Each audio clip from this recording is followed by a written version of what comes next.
지금으로부터 거의 100년 전의 일입니다. 우리가 세상을 보는 방식을 완전히 바꿔버린 정말 엄청난 발견이 있었는데요. 오늘 이야기는 뭐랄까 한편의 과학 탐정 소설 같아요. 보이지 않는 세계의 단서를 끈질기게 추적했던 그 위대한 과정을 저와 함께 따라가 보시죠. 네, 바로 이 질문이 모든 것의 시작점이었습니다. 아니, 상식적으로 죽은 꽃가루가 어떻게 혼자서 춤을 출 수 있겠어요, 그쵸? 이게 수십 년 동안 과학자들의 머리를 정말 아프게 했던 미스터리인데 과연 그 정체가 뭐였을까요?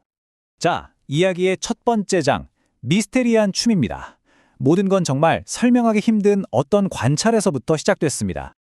이게 그냥 어쩌다 한번 보고 넘어갈 그런 현상이 절대 아니었어요. 1827년에 로버트 브라운이 이걸 처음 봤는데 시간이 흐르고 과학기술이 점점 더 좋아지니까 훨씬 더 작은 입자들에서도 똑같은 움직임이 보이는 거예요. 그러니까 미스터리가 풀리기는커녕 점점 더 깊어지기만 한 거죠. 과학계는 정말 끈질기게 이 문제에 매달릴 수밖에 없었습니다. 그래서 과학자들이 이 현상에 이름을 붙였죠. 바로 브라운 운동이라고요. 정의를 좀 쉽게 풀어보자면 물 같은 액체 속에 떠다니는 아주 작은 알갱이들이 사실은 눈에 보이지 않는 액체 분자들이랑 계속 부딪히면서 제멋대로 움직인다는 거예요. 한마디로 그 꽃가루는 보이지 않는 무언가에 계속 얻어맞고 있었던 셈이죠. 자, 이렇게 수수께끼는 던져졌습니다. 그럼 이제 이걸 풀어낼 정말 혁명적인 이론이 등장할 차례겠죠? 드디어 보이지 않는 세계의 문이 열립니다. 네, 맞습니다. 바로 그 아인슈타인, 우리가 아는 그 알베르트 아인슈타인이 이 문제의 이론적인 실마리를 찾아냅니다. 그 춤의 정체는 다름 아닌 눈에 보이지도 않는 물 분자들이 끊임없이 꽃가루를 때리고 있었기 때문이라는 거였어요. 말 그대로 분자들의 폭격이었던 거죠. 이 비유를 한번 들어보시면 바로 이해가 되실 거예요. 자, 수많은 파리떼가 거대한 코끼리한테 막 달려들어요. 코끼리가 꿈쩍이나 할까요? 안 하겠죠. 너무 크니까요.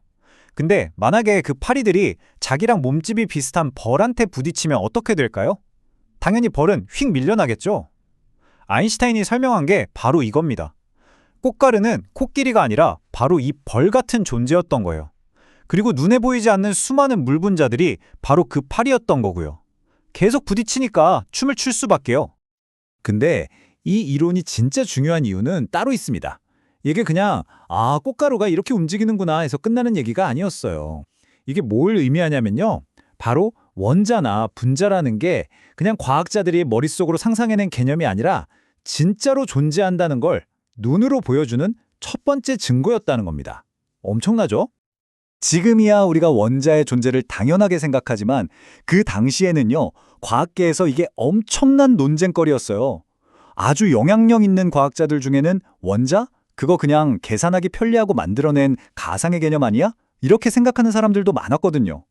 그러니까 아인슈타인이 이 이론은 그 사람들한테 정면으로 아니 진짜 있어! 라고 외치는 굉장히 도발적인 주장이었던 셈입니다.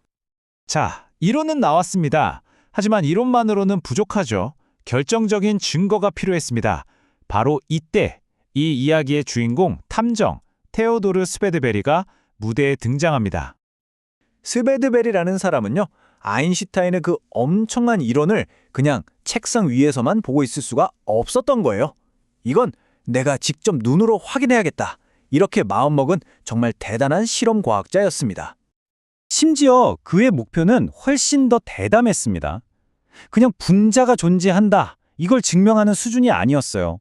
한술 더 떠서 그 보이지도 않는 분자의 무게를 재고 크기까지 측정하겠다. 이런 거였죠. 이건 연구의 판을 완전히 키워버린 겁니다. 자, 그럼 드디어 이야기의 클라이맥스입니다.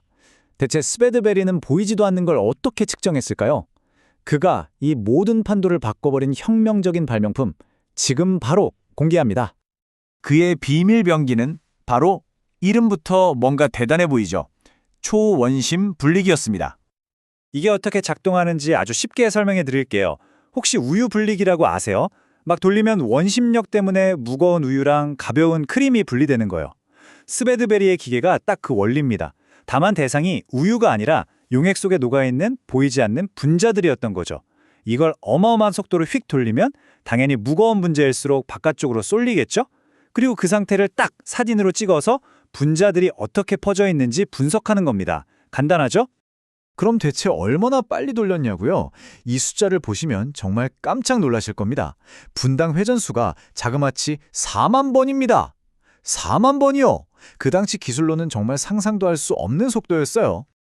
바로 이 말도 안 되는 속도 덕분에 인류 역사상 그 누구도 측정하지 못했던 것들을 분리하고 관찰할 수 있게 된 겁니다. 그래서 마침내 결과를 얻어냅니다. 숫자 6만 7천. 이 숫자가 대체 뭘 의미했을까요? 바로 우리 피를 붉게 만드는 색소 있죠? 헤모글로빈. 그 헤모글로빈의 분자량이었습니다. 이게 왜 대단하냐면요. 헤모글로빈 분자 하나가 대략 10,000개 정도의 원자로 이루어져 있다는 걸 계산해냈다는 뜻이거든요. 드디어 보이지 않는 세계에 구체적인 숫자를 부여한 겁니다. 과학이 마침내 보이지 않는 분자의 무게를 재는데 성공한 정말 역사적인 순간이었죠. 자, 그럼 이 역사적인 발견, 이게 그냥 과거의 이야기로 끝나는 걸까요? 아닙니다. 100년이 지난 오늘날 우리에게 어떤 의미가 있는지, 이 연구가 세상을 어떻게 바꾸었는지 마지막으로 한번 짚어보겠습니다. 스웨드베리가 개척한 이 콜로이드 화학이라는 분야는요, 정말 말 그대로 세상을 바꿔놨어요. 생각해보세요. 우리 몸을 이루는 생명 물질부터 시작해서 우리가 매일 입는 옷의 염색, 자동차 타이어, 필름 사진, 심지어 도자기나 시멘트까지. 현대 산업과 과학 기술 중에 그의 연구가 영향을 미치지 않은 곳을 찾기가 더 힘들 정도입니다. 정말 대단하죠. 1920년 노벨상 수여 연설에 바로 이런 말이 나옵니다. 이 말 한마디에 당시 사람들이 느꼈을 흥분과 기대감이 그대로 담겨 있죠? 아, 이 연구는 여기서 끝이 아니구나. 앞으로 더 엄청난 미래를 열어주겠구나. 하고 모두가 직감했던 겁니다. 스베드베리의 연구는 이렇게 숨겨져 있던 분자의 세계를 우리 눈앞에 펼쳐 보이고 또 측정할 수 있게 만들었습니다. 그렇다면 오늘날의 과학자들은 과연 어떤 보이지 않는 세계의 문을 두드리고 있을까요? 스베드베리가 시작했던 그 위대한 탐험은 지금 이 순간에도 계속되고 있습니다.